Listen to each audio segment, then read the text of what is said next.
Hello नमस्कार दोस्तों, आपका एक बार फिर से स्वागत है हमारे online education channel CMS online education पर। तो जैसा कि हम पढ़ रहे थे, न्यायपालिका को पढ़ रहे थे, तो सुप्रीम कोर्ट हमारा कंप्लीट हो गया था। तो आज हम पढ़ने वाले हैं हाई कोर्ट्स के बारे में। हाई कोर्ट्स का गठन किस प्रकार से होता है, इसके लिए क्या संवैधानिक प्रावधान किए गए हैं, जजों की नियुक्ति किस प्रकार से होती है, उनको हटाया किस प्रकार से जा सकता है या उनके जो कार्य क्षेत्र है वो कितना है, इस बारे में हम पढ़ने वाले हैं। तो हाई कोर्ट्स में देखिए, सबसे पहले हम अगर हाई कोर्ट्स को देखते हैं तो हाई कोर्ट्स में स्टार्टिंग होती है अनुच्छेद 214 से। आर्टिकल 214 क्या कहता है कि प्रत्येक राज्य के अंदर क्या होगा, एक हाई कोर्ट होगा। यानी कि आर्टिकल 214 कहता है कि प्रत्येक राज्य में एक जो उच्च न्यायालय का हाई कोर्ट होना आवश्यक है। लेकिन देखिए, इसी के साथ साथ एक अनुच्छेद की ओर बात कर लेते हैं हम, आर्टिकल 231 की बात कर लेते हैं। अनुच्छेद 231 क्या कहता है कि दो या दो से अधिक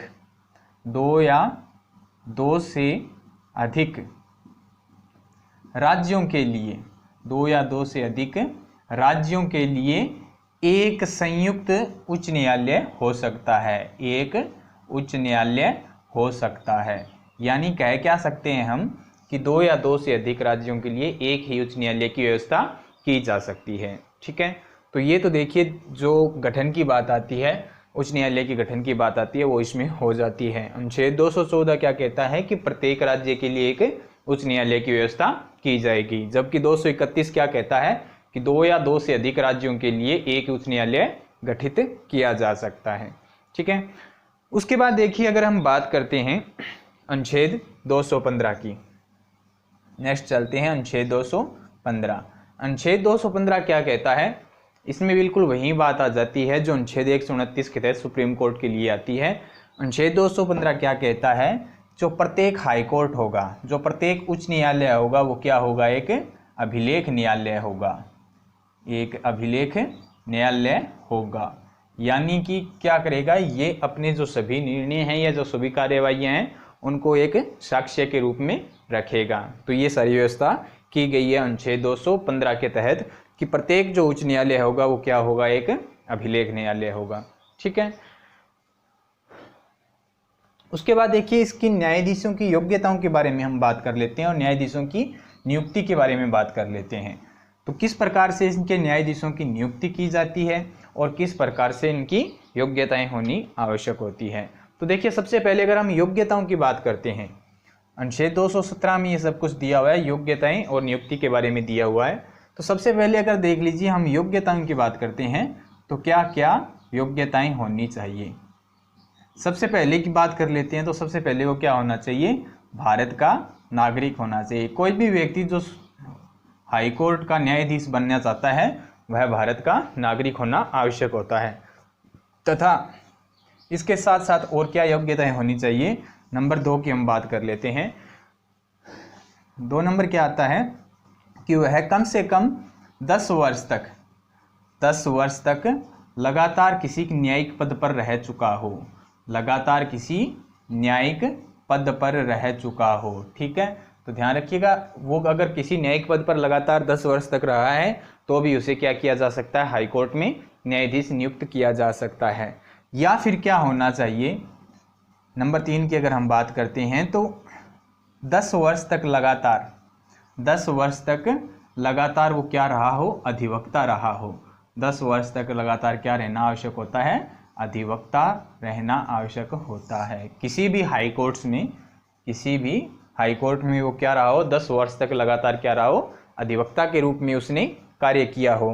तो एक तो क्या होना चाहिए कि भारत का नागरिक होना आवश्यक होता है। इसके साथ साथ दूसरी योग्यता इन दोनों में से कोई भी एक हो सकती है। ठीक है, तो ये योग्यताएं होनी चाहिए किसी भी व्यक्ति में अगर वह हाई कोर्ट का न्यायाधीश बनना चाहता है तो। उसके बाद अगर हम नियुक्ति की बात करते हैं कि इनकी नियुक्ति किस प्रकार से की जाती है, तो देखिए, जब हमने सुप्रीम कोर्ट पढ़ा था तो उसमें भी इसके बारे में थोड़ी सी चर्चा की थी कि हाई कोर्ट्स के जो न्यायाधीश है उनकी नियुक्ति किस प्रकार से की जाएगी। तो ध्यान रखिए, हाई कोर्ट के जो न्यायाधीश होते हैं इनकी नियुक्ति किसके द्वारा की जाती है, राष्ट्रपति के द्वारा इनकी नियुक्ति की जाती है। अगर हम पहले बात कर लेते हैं चीफ जस्टिस की, मुख्य न्यायाधीश की नियुक्ति के बारे में बात करते हैं हम, जो हाईकोर्ट का मुख्य न्यायाधीश है उसकी नियुक्ति किसके द्वारा की जाएगी? राष्ट्रपति के द्वारा की जाएगी। और इस संबंध में राष्ट्रपति को परामर्श लेना होता है।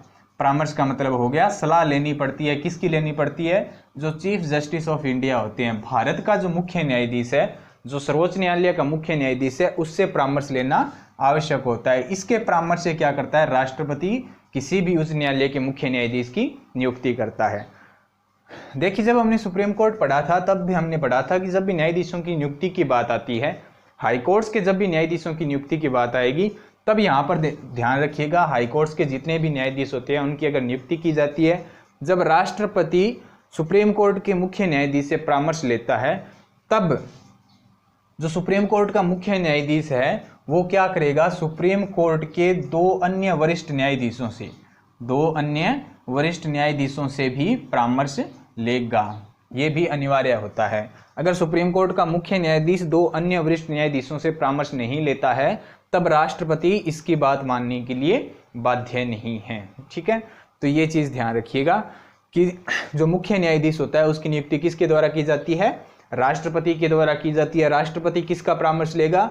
सुप्रीम कोर्ट के मुख्य न्यायाधीश का। सुप्रीम कोर्ट का मुख्य न्यायाधीश अपना परामर्श देने से पहले सुप्रीम कोर्ट के दो अन्य वरिष्ठ न्यायाधीशों से भी विचार विमर्श करेगा। ठीक है, इनसे विचार विमर्श करने के बाद ये अपनी राय किसको देगा? राष्ट्रपति को देगा। और फिर राष्ट्रपति क्या करेगा? किसी भी हाई कोर्ट के मुख्य न्यायाधीश की नियुक्ति करता है। ये तो बात आ गई मुख्य न्यायाधीश की नियुक्ति के बारे में।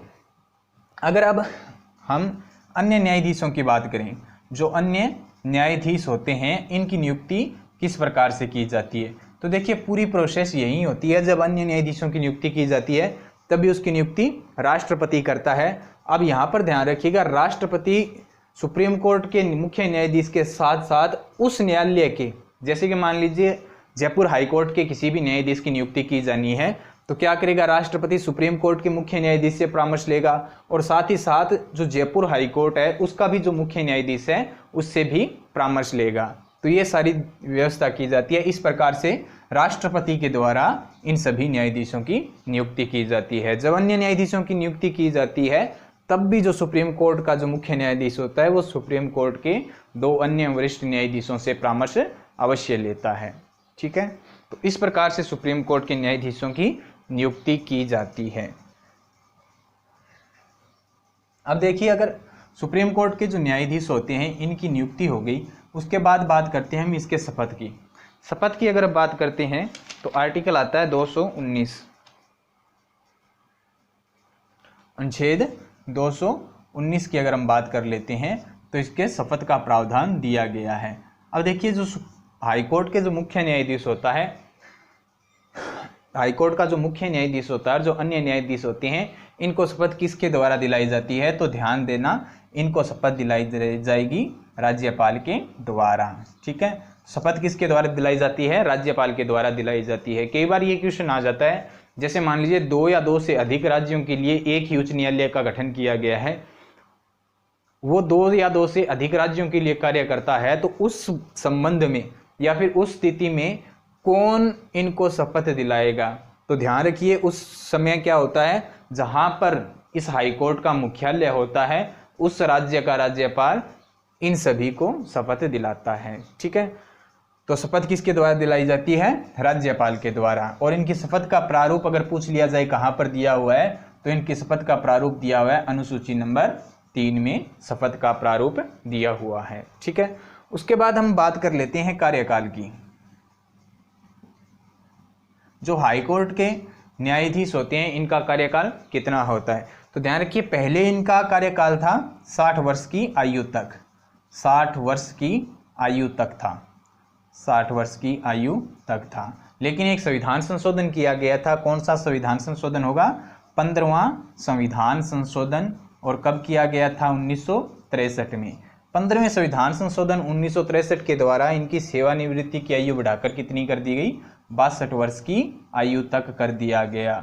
यानी कि वर्तमान में अगर आपसे पूछ लिया जाए जो हाईकोर्ट के न्यायाधीश होते हैं इनकी सेवानिवृत्ति की आयु कितनी है, तो 62 वर्ष की आयु तक ये अपने पद पर बने रहते हैं।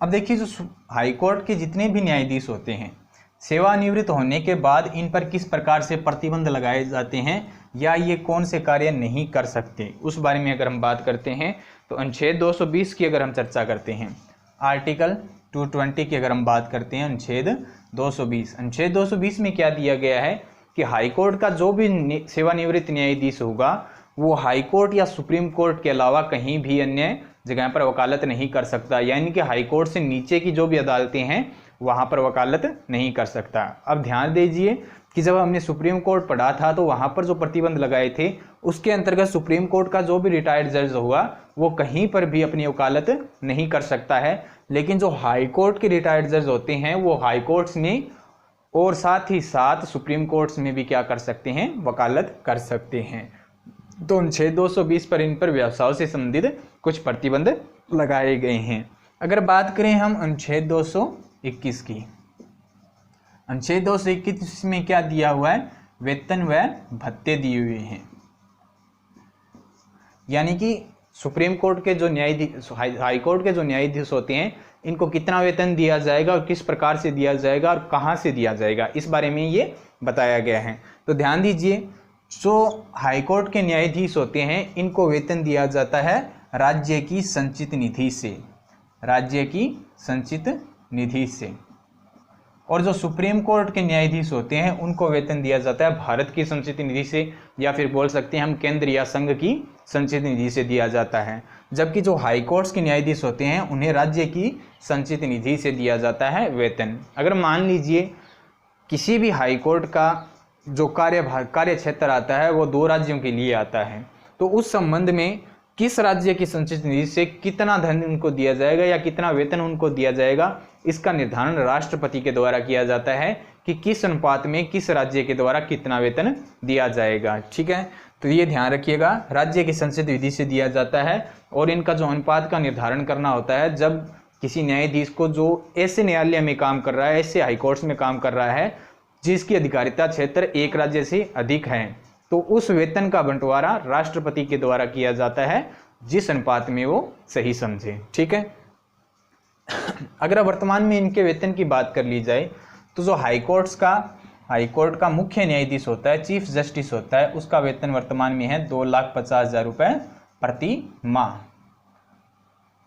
प्रति माह आ जाता है। ठीक है, और जो अन्य जस्टिस आ जाते हैं, अन्य न्यायाधीश आ जाते हैं, इनका वेतन आता है 2,25,000 रुपये प्रति माह दिया गया है। ठीक है, ये तो वेतन की बात आ गई। अगर पेंशन की अगर बात की जाए तो पेंशन होती है वो कहाँ से दी जाती है, तो ध्यान रखिएगा, पेंशन जो भी दी जाती है वो भारत सरकार के द्वारा दी जाती है, भारत की संचित निधि से दी जाती है, उस पर पेंशन का भार राज्य की संचित निधि पर नहीं पड़ता है। ठीक है,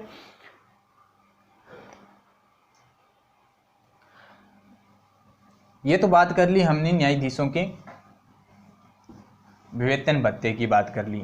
अब देखिए न्यायाधीशों का जब भी ट्रांसफर किया जाता है तो ट्रांसफर किस प्रकार से किया जाता है, ये ध्यान रखिएगा, अनुच्छेद 222 के तहत इनका ट्रांसफर किया जाता है। आर्टिकल 2022 222 के तहत क्या किया जाएगा, इनका स्थानांतरण किया जाता है, इनका ट्रांसफर किया जाता है। तो देखिए ट्रांसफर किस प्रकार से किया जाता है। अब देखिए जिस प्रकार हमने पहले पढ़ा था, सुप्रीम कोर्ट में भी हमने इस पर चर्चा की थी, क्या होता है कि इनके ट्रांसफर का अधिकार किसके पास होता है, राष्ट्रपति के पास होता है। ठीक है, जब भी सुप्रीम कोर्ट हाई कोर्ट्स के न्यायाधीशों का ट्रांसफर किया जाता है तो किसके द्वारा किया जाएगा, राष्ट्रपति के द्वारा किया जाता है। एक हाई कोर्ट से दूसरे हाई कोर्ट में जब भी ट्रांसफर किया जाए किसके द्वारा किया जाएगा, राष्ट्रपति के द्वारा किया जाएगा। लेकिन राष्ट्रपति किसकी सिफारिश पर करता है, तो ध्यान रखिएगा, राष्ट्रपति सिफारिश पर करता है सुप्रीम कोर्ट के मुख्य न्यायाधीश की सिफारिश पर करता है।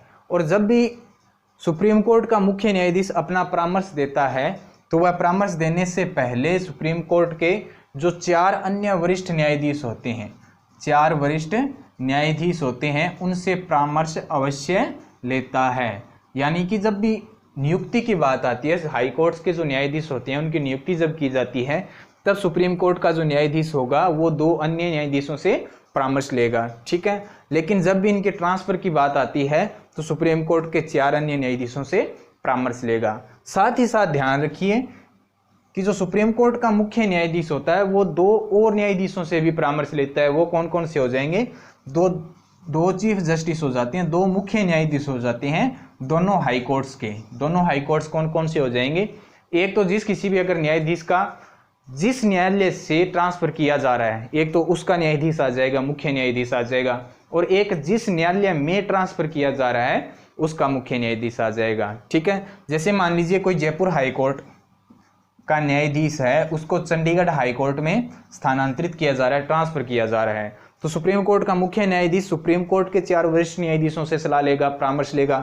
साथ ही साथ वो जयपुर हाई कोर्ट के मुख्य न्यायाधीश और चंडीगढ़ हाई कोर्ट के मुख्य न्यायाधीश से भी परामर्श लेगा। इन सब से परामर्श लेने के बाद वो अपनी सिफारिश किसको देता है? सुप्रीम कोर्ट का मुख्य न्यायाधीश राष्ट्रपति को अपनी सिफारिश देता है, और फिर राष्ट्रपति उसकी सिफारिश के आधार पर इन सब का स्थानांतरण करता है। सुप्रीम हाई कोर्ट के जो अन्य न्यायाधीश होते हैं उनका क्या करता है? ट्रांसफर करता है।